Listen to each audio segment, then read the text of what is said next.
episode 2. Anders Carlson, production manager for A$AP Rocky, Skrillex, Foster the People, Churches, amongst others. How you doing? Good. How are you? Good to have you, buddy. Thank you. Loving life. Thanks for having me. Loving life. So yeah, we just wanted to bring you in here and talk some shit for the next Awesome. 55 minutes. And Awesome. Anders and I met at a conference in Phoenix. Basically, a whole bunch of other crew guys, and I was drinking 9 times. I've never believed that. I think we all whatsoever. were. Yeah. I think that was a common. Well, no, it's to be honest, it's the way to get through half of those Yes. conferences. You're sitting there and like, and I'm kind of like a nervous separation, like when I'm talking to somebody outside of trying to introduce myself Right. randomly. And a lot of those guys, you're just going up trying to pitch something. Right.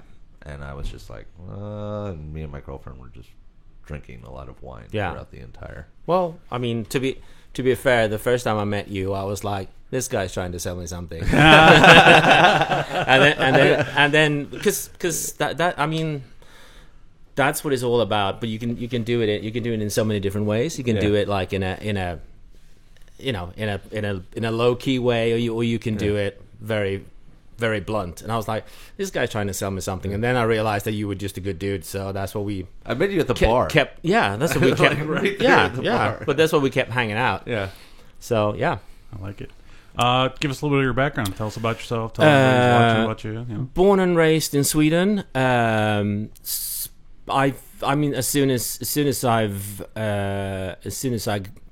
was able to get out of my little hometown, I moved to Stockholm because I wanted to be in the entertainment industry. Mm-hmm. So First job in the entertainment industry. first job was convincing a sound engineer that I got to know randomly that I wanted to go out on tour with him, and so I eventually he gave in to my nagging, and he took me out on tour, and I was just stacking PA for him for whatever amount of time while my mom sent in my unemployment cards. Nice. Yeah. I love it. And then that led to my first tour, and then that just continued. Who was it with? It's a random Swedish band in the 80s that no one would have heard of. That's all right. Yeah. Right. You got to start somewhere, right? Yeah, and moved to LA in 4.5 years ago now. Okay. Nice. Yeah. That's awesome. So what's on the horizon? What have you been working on? Obviously, we've got the whole quarantine thing that everybody loves talking about. Yes. But what else are you working on?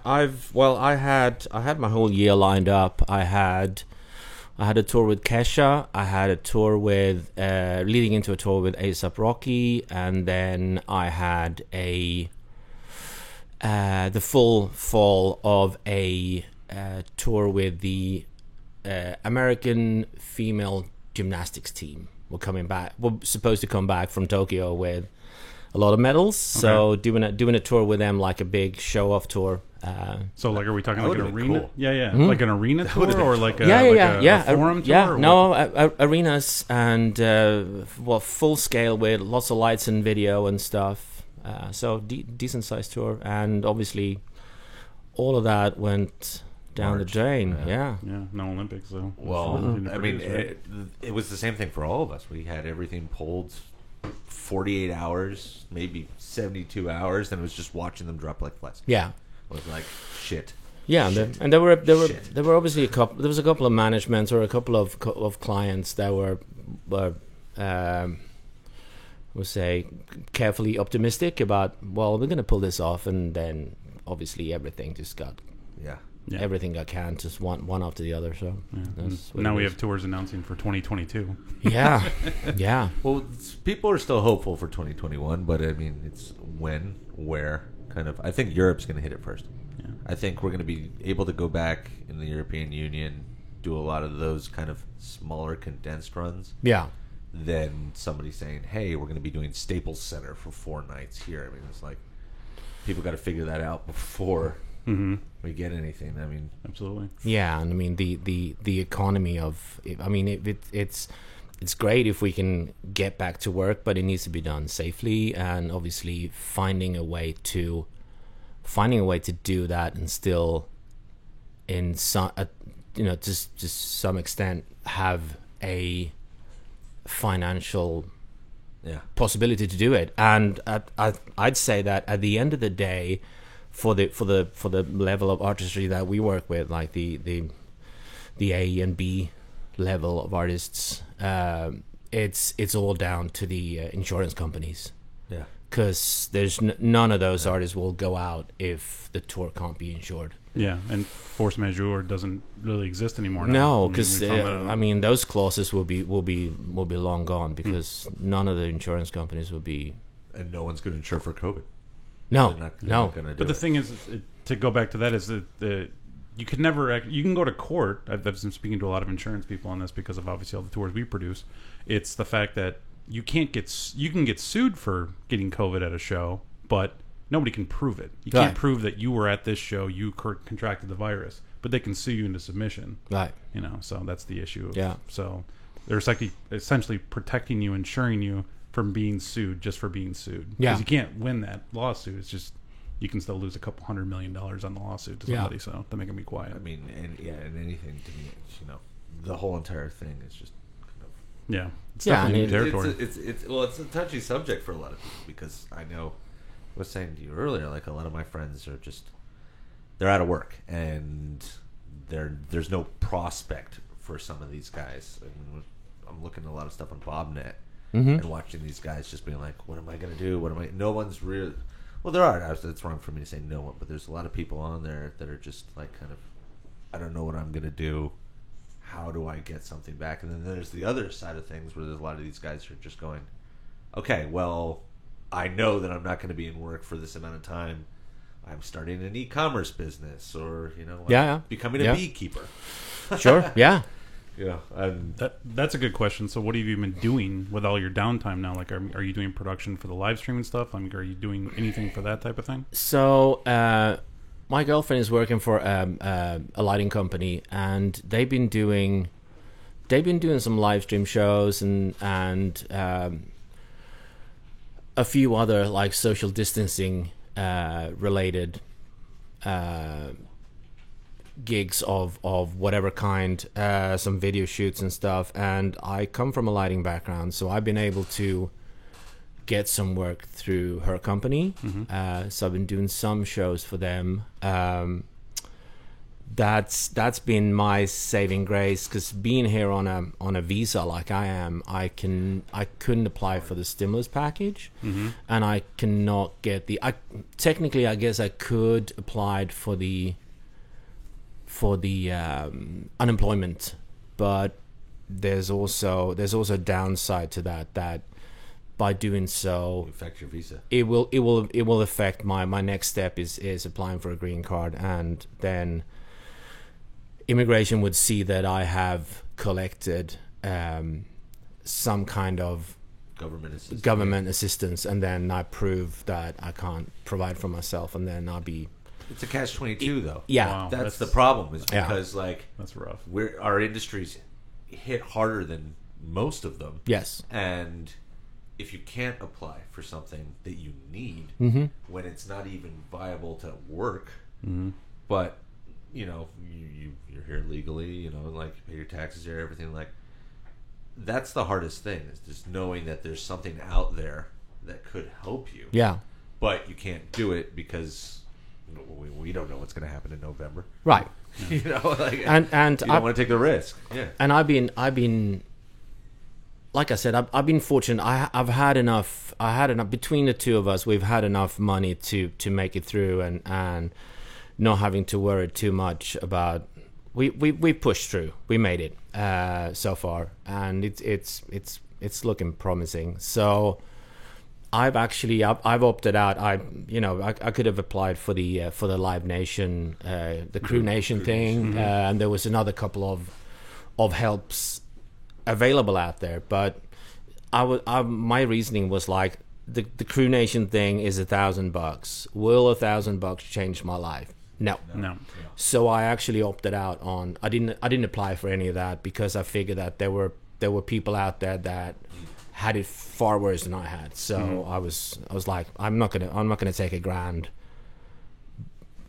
for upping my life a little bit while there's someone out there that really fucking struggles. Mm-hmm. So that makes sense to me. How many people actually applied for that thing? I was thinking it was like thousands, weren't there? Yeah, I was going to say that I can't remember the exact numbers, but weren't they? I think they were handing out. They had 1 million, so that would be 1,000 people getting $1,000 each. Yeah. And then I think they did a second run now, or are doing a second run now. I thought that it was totaling like 2.5 million. Oh, yeah. Totally, something Yeah. along Mhm. those lines. It's just, And I think you get $1,000 each. Everyone that was approved got $1,000. that's cool. Yeah. So I mean, you know, and any little things help. Mhm. But I was like, I'm not gonna take money from someone else that might need it better than I do. So I was just Yeah. Yeah. No, I know. It's especially, I know the guys. This is the other thought of mine. Is when I was coming up tour managing in my like younger 20s, I was living hand to mouth. There was no way getting around it. You know, I was get money, pay rent at home, eat, next gig, Yeah. next gig, Yeah. next gig. If I had 3 months off, there would have been a serious problem. yeah. And these guys, they can't work for a year. And I Right. mean, I'm talking about the guys that are doing, you know, the van tours, Yeah. just yeah. starting off with trying to make a living at this, Yes. trying to make a Yeah, name yeah, at it when yeah. you're just getting going. It's not easy. Right. And how are those guys going to get through this? That's what's been in the back of my head the entire time. And Yeah. people like me and you that have been in this for 10, 15, 20 years, Yeah. we have ways of adapting, saved, Yeah. you know, been smart about it, you know. But those other guys that are just coming up, and especially the bands too. Like I grew up in the rock scene. Mm-hmm. How are they going to get by? Right. How's Yeah. the Yeah, little that's- I mean, Yeah. For the Nomads is doing a decent job. I mean, it's not like they're paying people's off their bills, but they've raised close to $300,000. Yeah, I saw that as well. Yeah, That's and Frank's awesome. doing a good job with that. Those Yeah. guys. So I mean, it's just, you know, when he started out with it, he tried to raise $10,000 just to help some friends out, and now he's up to 300,000, and all these bands are yeah. jumping in. It's great. So Yeah, I saw I saw some posts from him on, I guess, Bobnet, and I mean I admire anyone that has the capacity and the right network to do those kind of things. I think it's great. yeah. So to switch to some better news, I guess. Yeah. Let's hear about the big tour that you're working on for next year. Well, yeah, it's a larger project more than a tour. So 4 colleagues of mine that I've done a lot of work with back in Sweden have obtained the license for Eurovision Song Contest for the Americas. Nice. So technically both for the US, Central and South America, and Canada. They are currently pitching this. They've signed a contract with a company called Propagate. Ben Silverman, who he took The Office to the US and produced the American version, Okay. and another couple of big shot TV series.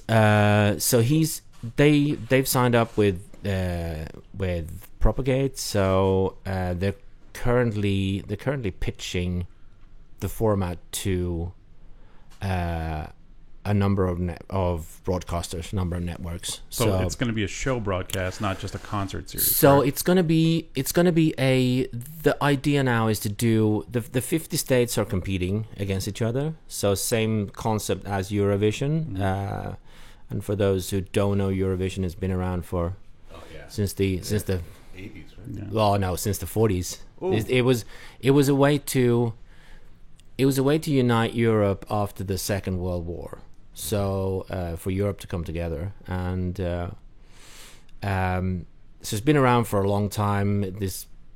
They have over 200 million viewers worldwide for the final broadcast. I think I heard the numbers like 20 million Americans actually tune in and watch it. Really? So yeah, so there is a definitely a It's big audience. Actually, it's a pretty big audience. It's a very big audience. Yeah.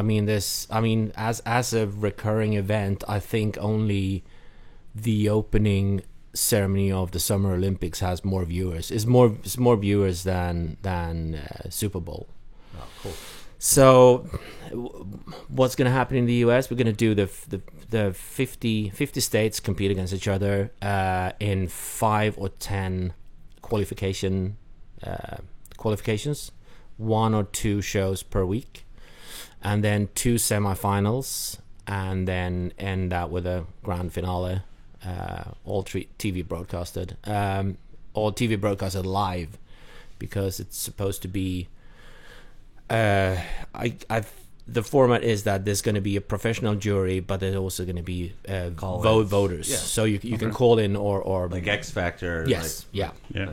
So it's all done live, and I think the qualifier is going to be in a smaller venue. And then the semis and the final in a larger format venue. So you mean like the setup with like essentially a soundstage for the initial show, and then doing the actual arena as a show? Okay, that's the plan. It's going to be either a like a soundstage or a like a in the studio. Okay. Format, or possibly like a smaller theater or something for the qualifications, and then build up to the semi and the final in a larger format venue. Do you remember a lot of the Eurovision winners? That's the question here. Do I? No, I remember one. And what are they doing now? What are they doing now? I can probably name a few for sure. Lorde. Do you remember that, Lorde? Lorde. Yeah, the Lorde. Lorde won it? The Finnish? Yeah. Really? Yeah. They're still massive in Europe. Yeah. No, I mean, that was a big thing. It yeah. was like they won Eurovision Song Contest one year. Wow. Yeah, they did. That was in my head. Now they got the movie. Yeah. I mean, there's some of the... ABBA is the most... I think is the most prominent... I was going to say ABBA's probably the biggest band ever to come out of that, right? Yeah. Yeah. And Will Ferrell's band. Sorry, I had to mention it, but yeah. Yeah. So we're already working on it. I've been appointed head of production, so I've done some random administrative work for it, and we're definitely moving forward. And if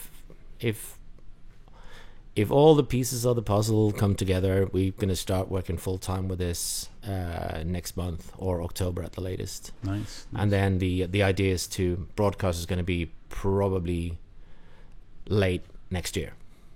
So it'll be like a fall thing. Yeah. So being the head of production on this, what do you feel the new? How's this going to look with the COVID thing? Meaning, how is the seating going to look? Do you know any of that? Do you know? I mean, I don't know if you can talk about any of that stuff yet, or the setup of this. Like, what's the distancing factors? You know. I mean, we definitely we're so.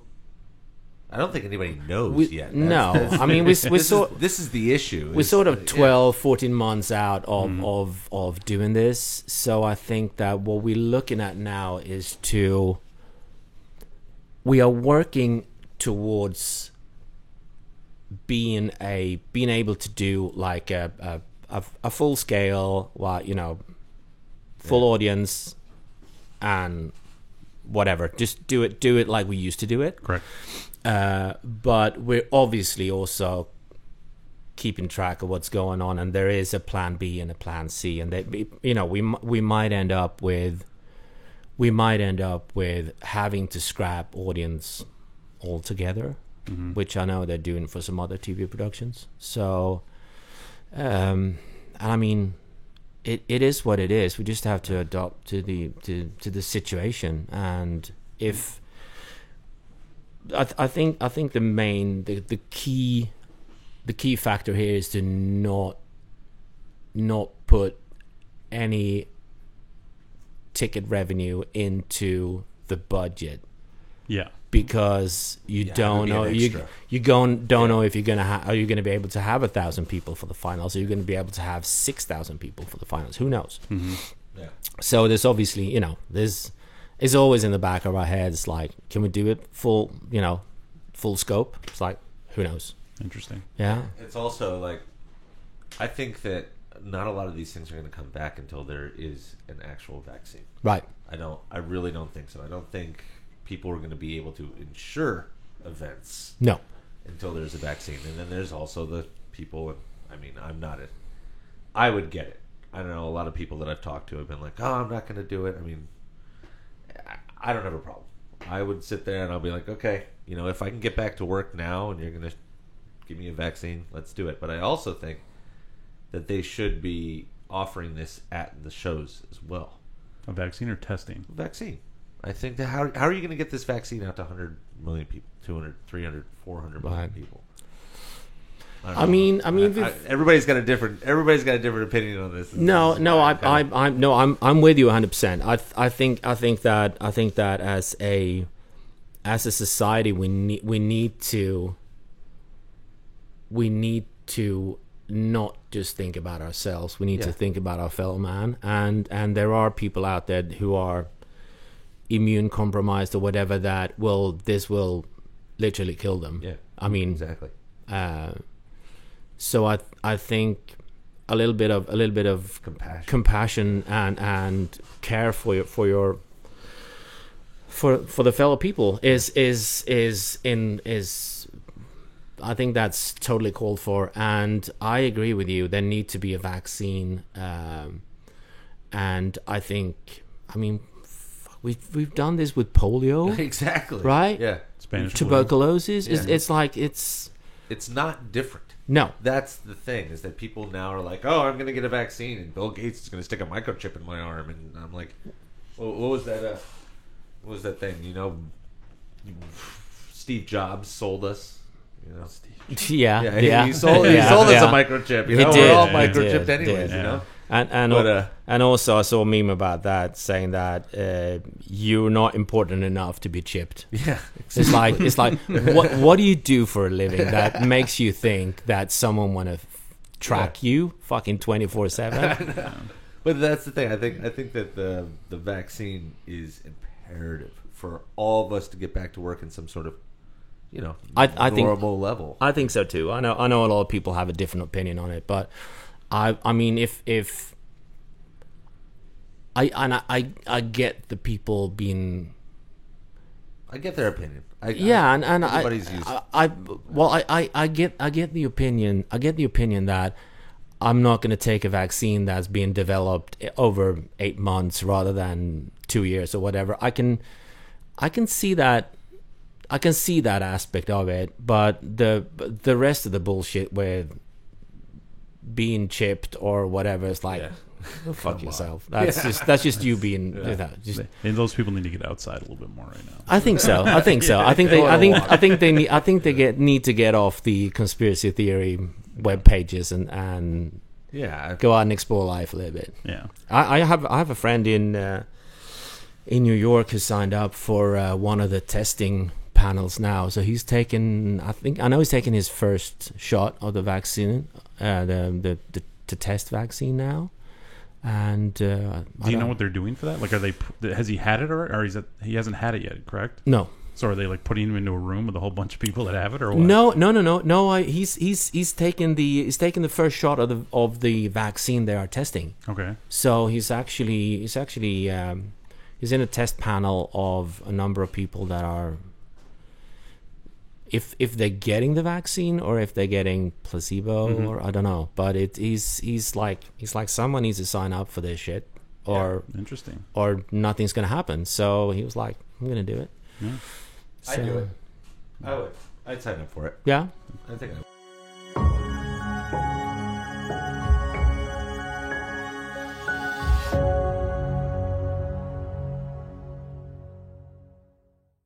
If you lived in Russia, they already have one. So, I mean, you're fine. Yeah. Then It's already proven, right? Yeah, exactly. Proven by Putin. Yeah, Putin said he'll let everybody have it. Well, Yeah. Come on over. Yeah. I think that their test group was like 25 people or whatever. It's like, Only half died. It's a cure. yeah. Good. Fine. Yeah, what did he say? There was like an official thing. We think it kind of works Yeah. or something like that. It was Yeah. like, I think we have a vaccine. We think it kind of works. No, it works well enough. Yeah, it works well enough. That was it. It's like, that's Like not I a said, vaccine. like I said, 49% died, not 50. So it works. Works pretty well. That's a broad statement. Yeah, exactly. I mean, for something like this. Yeah. But I don't know. It's. I would definitely get it. No, I would do it. Yeah, me too. And I agree. I think it's it's, I don't know. It's just too much. Well, I said this to a friend of mine the other day. I say a friend, a person that I know. Mm-hmm. And next thing I know, I posted on my Facebook wall, and I had this like whole compound list of conspiracy theories. And I'm like, I'm just posting against the vaccine. Like, I don't know what you want me to talk about. Right.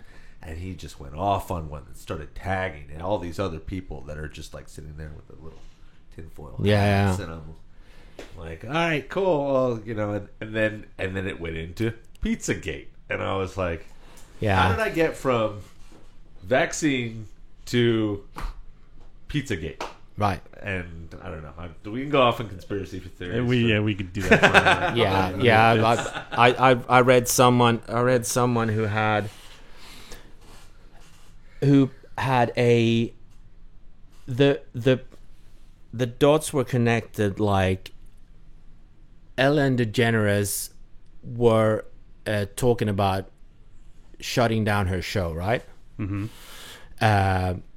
And the set in her studio was blue and white striped.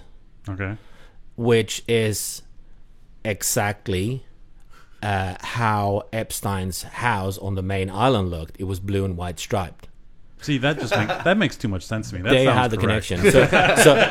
So a friend of mine posted the Greek flag and said they're in on it as well. Yeah, that's why Tom Hanks wants to move to Greece, right? Exactly, because allegedly they don't have a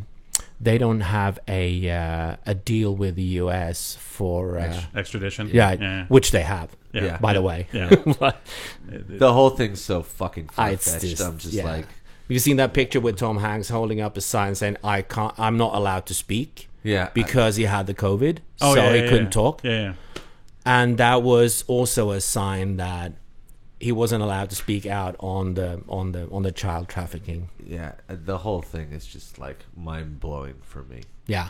And then when I'm sitting there, I don't even want to argue with these people anymore. I'm just like, how can I change the opinion of somebody that's so narrow-minded in the first place? I've kind of been like, okay, cool. You know what? That's what you believe, bro. Yeah. I'll call you out on it, but Yeah, it's not going to help. no. It's not going to help. No, it's If you think those are legit dots to connect, there's a deeper problem. It's like there's a much deeper problem yeah, with maybe this person. you know, take up a hobby of some kind. Just, you know. Speaking of hobbies, what have you been doing with your downtime?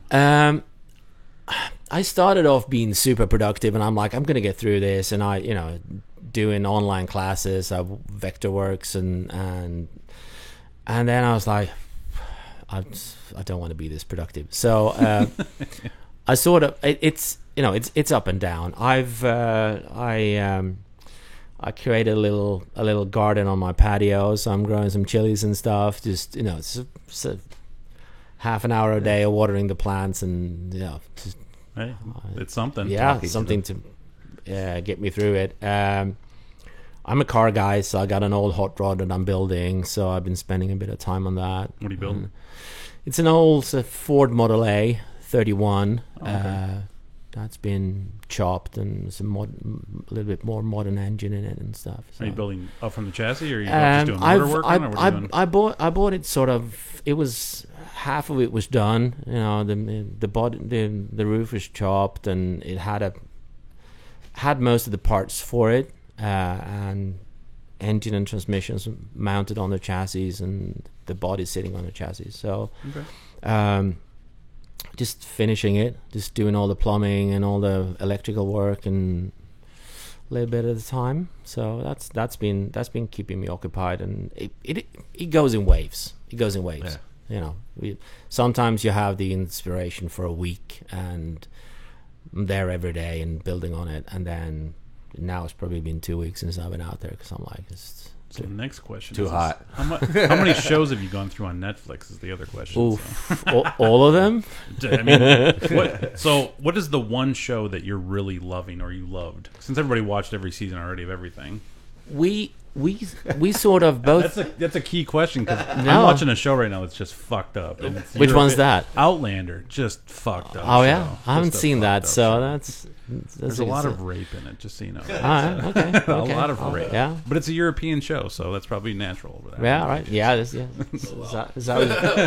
how it's done. Yeah. Sorry. I don't know. We both, me and my girlfriend, sort of drifted in very late into Veep, Okay. which we Julian both, Dreyfus. yeah, which we both really loved. It was really funny. Which is based on a European show, by the way. Veep is? Yeah, based on an English show called The Thick of It. Okay.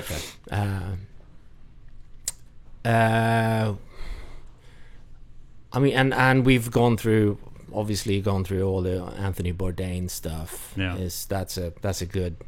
Did you watch the new Zac Efron thing? The what? Zac Efron? No. It's not bad. So Zach's and Darren's a really interesting character on the show, and Zach or whatever. But it's interesting. They just travel all over and kind of find out about hydroelectric power and learning about things, which is kind of cool. nice. Yeah, So yeah. Two guys that technically don't really know anything about it, and they put him into a situation where it's like, all right, maybe, Right. yeah, it's interesting. Yeah. You got Hulu? Yes. Yeah. What's the show? No, there's tons of shows on Hulu. To be honest with you, I just watch the movies, the random movies that I've never heard of that come up on there, and I'm just like, oh, this is cool. Never heard of this. When is this from? 2018. I'm like, Yeah. when did this come out? That But it movie hasn't. that movie last night was goofy or different. Started with a Have B. you seen the new Bill and Ted? No. I just bought it. The Not other a big day. fan. No, You're not? No. not a fan of Keanu, Oh. Huh? or not a fan of The Keanu, originals, or just Bill or- and Ted. I don't know. It just never appealed to me. I don't know. It's just I was a huge fan when I was a kid. yeah. I'm trying to figure this out the other night. I think I was like 5 years old when the movie actually came out. Just me showing how young I am, or old. God, you're old. I know. Wow, Right? man. Sorry. No, but I absolutely love it, and I still haven't watched it yet. I bought it. Yeah, that's We all were right. gonna watch it. Me and Yeah. my girlfriend were gonna watch it. Got good reviews, but who Yeah. knows? Now here's the question: do you have Quibi? Quibi, but Quibi. I thought it folded. I thought it died like right after the launch. Because No, it's still. I still see adverts for it on the TV. is it? Yeah. Where like you watch like a movie in like 20 seconds or something like that? No, I think it's got streaming. It's Oh. a streaming platform. Oh, Yeah, there's Who see. knows? This is the thing. There's tons of shit out Yeah. there that I'm just like, there's too many. Sling and Netflix and Hulu and Prime and Prime. Yeah. Disney Plus. I watch that National Geographic shit. I'll sit there, not 11 o'clock at night. I'll get hooked on with Wicked Tuna. Yeah. Watch these guys Yeah. fishing out in the Yeah. middle of the Arctic for like 5 hours. It's the same thing over and over Yeah. again. Yeah, but Boat, tuna. there's also comfort in like recurring stuff, isn't it? Like it's the same thing all over again. Yeah. There's no big surprises. No, exactly. It's like, oh, there's a new storm. How big is this Yeah, tuna? this is gonna be. Yeah, How much is he gonna get? They can Price per catch the pound. Yeah. Well, no, I mean, I'll just sit there and I'll mindlessly watch this stuff. But it's the thing is, like, a lot of guys have been just sitting there, going through. All right, that season's done. Next season. yeah. I watched the entire thing of Billions. Oh, it's incredible. We talked about that. They Yeah. couldn't. They can't film the second half of the season right now. Right. So, have you watched any of the live streams that came out? Like any of the bands? I've watched some stuff, but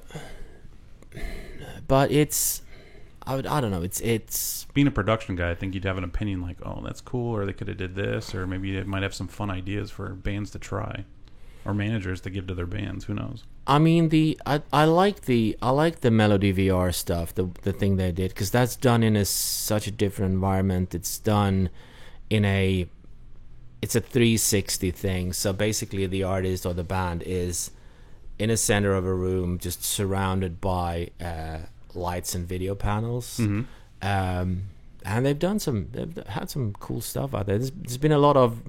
They did a collaboration with the Wireless Festival in the UK, since that obviously didn't happen. So there was like 2 weeks of tons of hip hop and a lot of the stuff that are maybe not necessarily my thing, but there was some.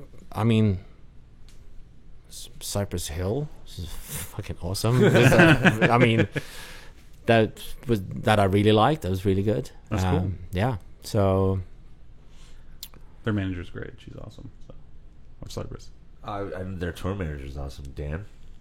I've worked with Cypress Hill. Didn't we meet up with him at the Rainbow last year? I met Dan when he was tour managing. I want to say AWOL Nation. okay. And I was with. No, he was tour managing Jared Way from My Chem, and I was tour managing Nothing But Thieves on their first ever tour, and it was fun. It was one of those van tours driving around Europe. Yeah. It was cool to watch these guys because it's actually a really, really cool story. When we first started back then, this is going back like 8 years ago. So long ago, 8 years. No, but I mean, like, for these guys Yeah. that are in their mid-20s, that's a huge portion of a band's life. Mhm.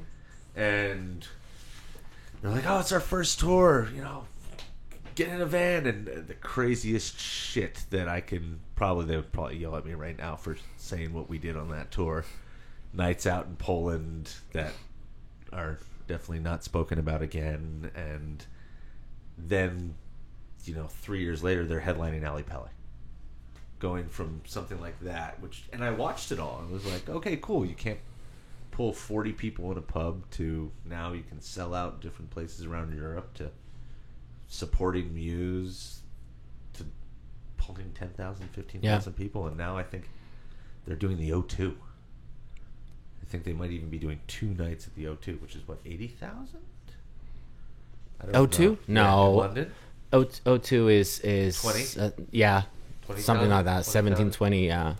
Yeah, that's mind blowing from 3-4 years. I don't know how I got off on Yeah. this random ass topic. O2 is only 17,000. I think so. I think the O2 is 17 or 20,000. I'm kind of curious. I'm sure there's an internet that will tell you the We'll go to the internet with it. the truth about this. Yeah. I love it. We have a stop and play just for a Google search. 20,000. Yeah, there you go. Yeah, that's crazy. Yeah. All right, cool. 20,000. Yeah, you want to get the facts right. Yeah, but those guys are amazing. And I remember meeting Dan on that tour, and they were kids. They were just like new touring kids, just like, oh, we don't really know. I'm trying to like guide them around with it. And I stayed in touch with Dan, and next thing I know, he's giving me a call, going, "Hey, can you hook us up for Cypress Hill?" I started doing some planes for them, and and Austin. Do you know Austin Schroeder? No, I don't think so.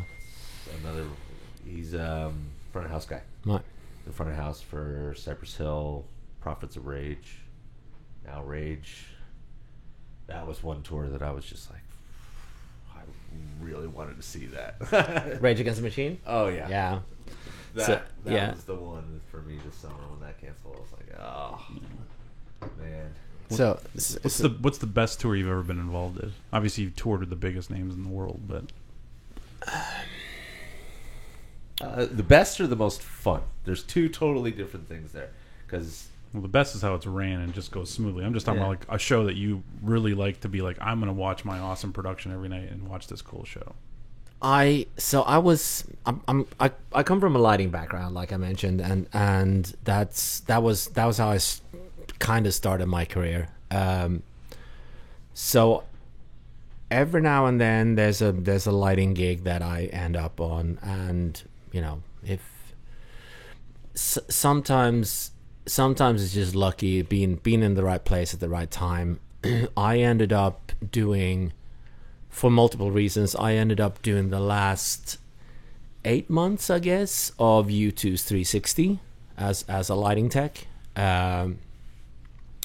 which is still one of the absolute highlights of what I've done, because so many reasons. It's such an amazing crew. You tour with like the fucking best of the best. It's total, I mean, A-level crew all around. The level of technical innovations and stuff that just happened on that tour. The magnitude of what we were doing with like 50 plus trucks. I think it was at the time the highest grossing tour in the world.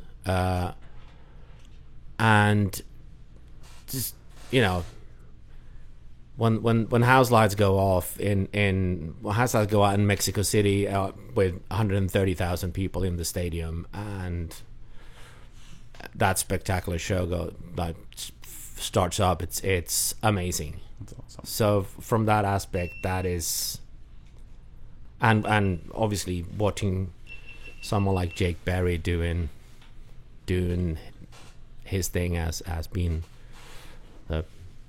one of the absolute biggest production managers there is. It's incredible. It's amazing. All right. Fantastic. Before we go, craziest time you thought you might die on tour? Craziest time I thought I might die on tour.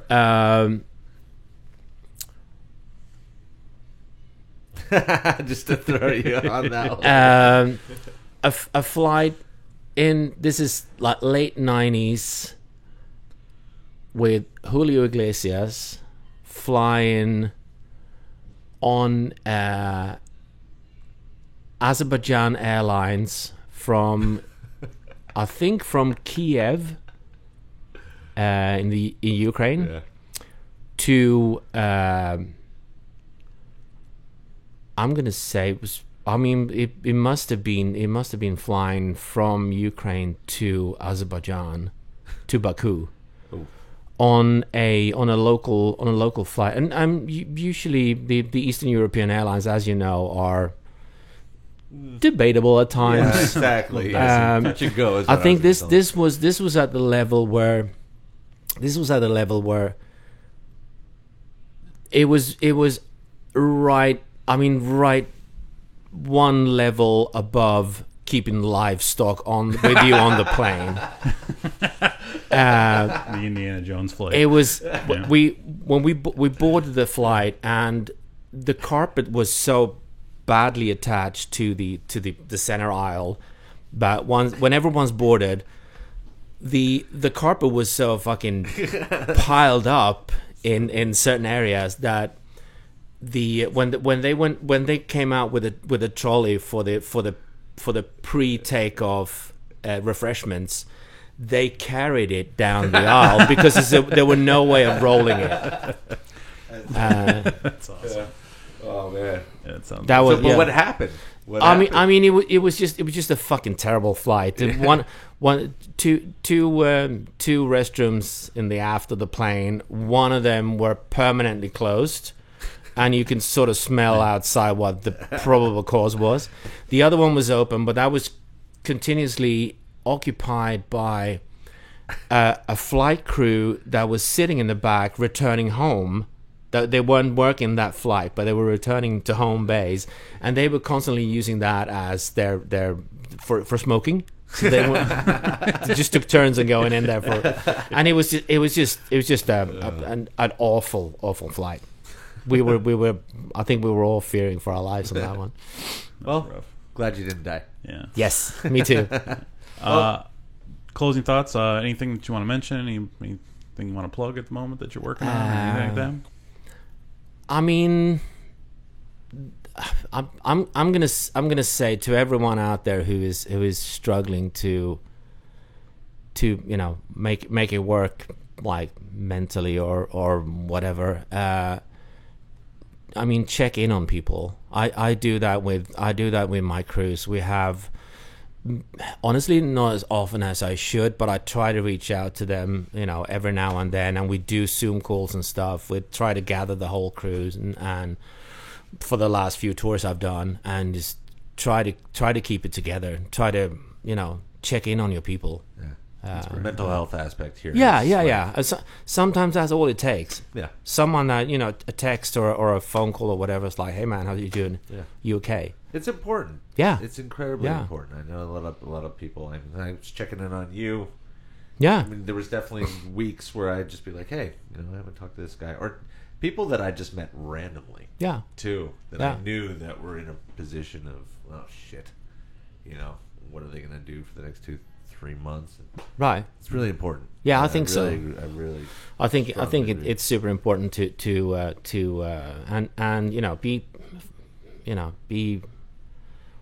think about how other people are coping with this. It's this. Sadly, this society is a lot about me. But you know, be compassionate.